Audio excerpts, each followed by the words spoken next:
A Rússia acusa os Estados Unidos de querer uma guerra com a Coreia do Norte. E é isso que eu vou explicar para vocês em detalhes. Primeiro ponto que a gente tem que levar para nossa análise, como que é essa relação entre Estados Unidos, Coreia do Sul, Japão e Coreia do Norte. Ponto A, como está a relação entre esses países hoje, nós temos que voltar lá para o final da Segunda Guerra Mundial.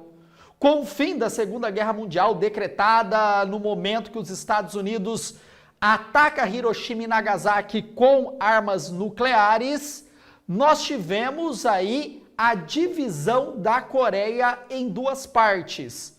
Uma parte sofrendo influência da União das Repúblicas Socialistas Soviéticas, que de fato venceram a Alemanha, pisando no solo alemão com o exército soviético. A partir dessa dicotomia de narrativas de quem ganhou a Segunda Guerra Mundial, nós temos o início da bipolarização da Guerra Fria. E o território da Coreia, da Península da Coreia, foi palco dessa disputa indireta entre soviéticos e estadunidenses. De um lado, o socialismo, do outro lado, o capitalismo. E com a divisão do território, isso ficou claro que ia acontecer no mundo, essa disputa entre essas duas grandes potências. Por quê? O norte ficou sob influência dos soviéticos e da China, que estava alinhada aos Estados Unidos, a China maoísta, e o sul alinhado aos Estados Unidos e a recém-criada ONU. Mas, Jean, e o papel dos europeus nesse conflito?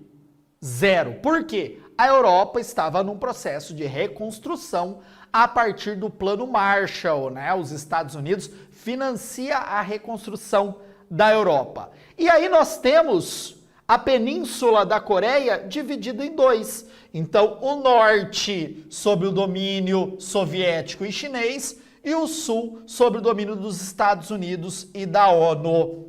Os soviéticos falaram, calma, para. Aqui do lado do meu território há a presença dos Estados Unidos, não vou aceitar. E os soviéticos e os chineses, sabe o que eles fizeram?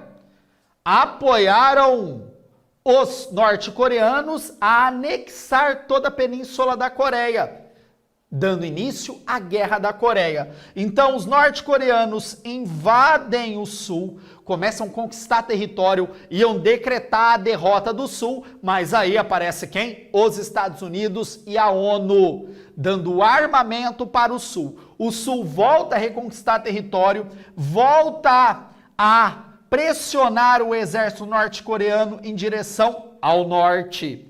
Aí a derrota dos norte-coreanos estava decretada, mas calma. Os chineses entram na história dando mais armamento e levando os soldados para apoiar o norte. Com isso, o norte de novo recupera terreno e aí você tem uma estabilização do conflito, tendo um paralelo, o paralelo 23, determinando território norte-coreano e território sul-coreano. A guerra ela nunca terminou. Até hoje, norte-coreanos e sul-coreanos estão em guerra.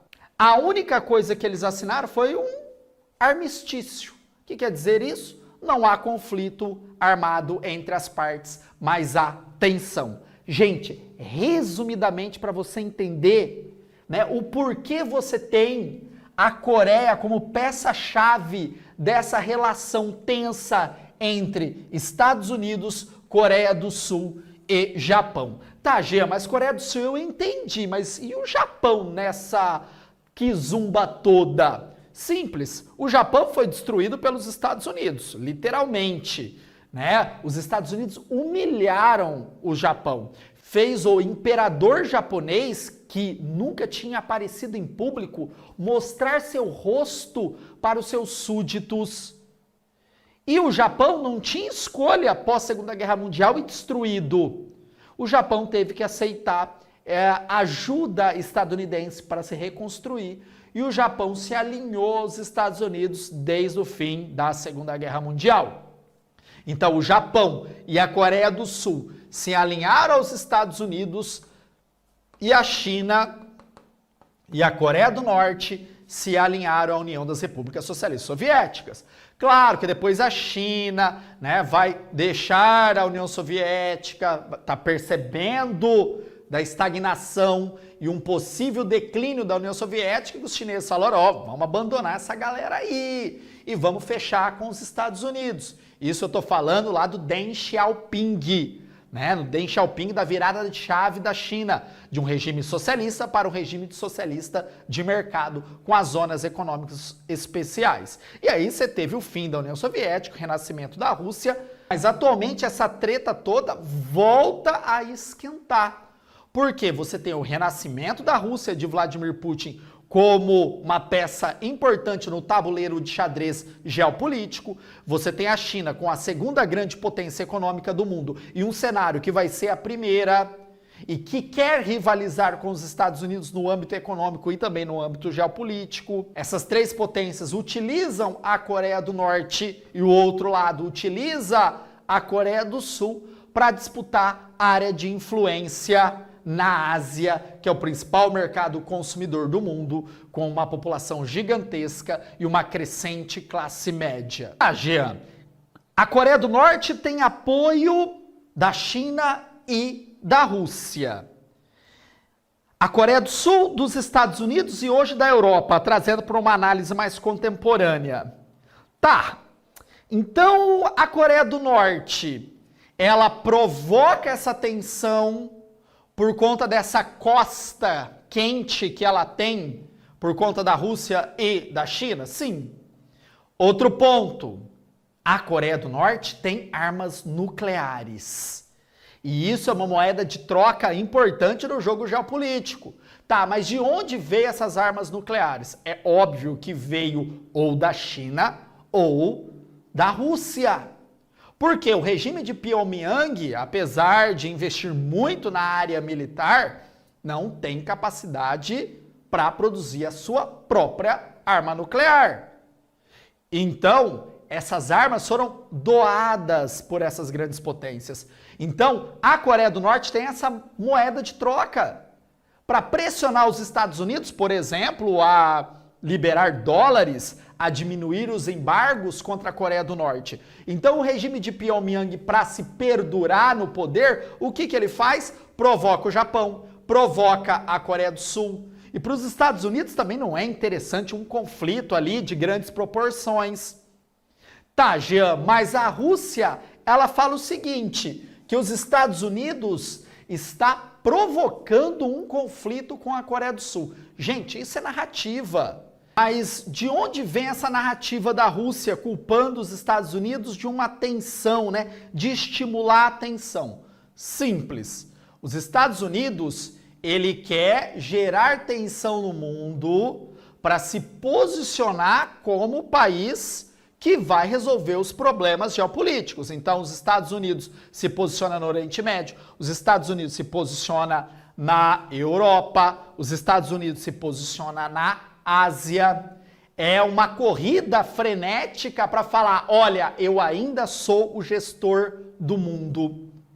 Então, no momento que os russos falam que os Estados Unidos estão instigando a Coreia do Norte a partir de exercícios militares junto com o Japão e com a Coreia do Sul, é por isso que a Coreia do Norte mira mísseis para o Japão e mira mísseis para a Coreia do Sul.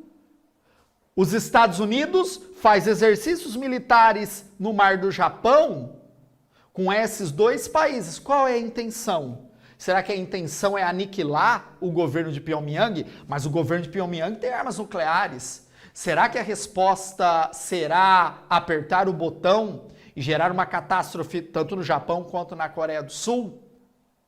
A Rússia acusa que esses movimentos militares dos Estados Unidos na região é para provocar essa tensão e cutucar também a China, falar, calma aí, eu ainda mando no seu quintal.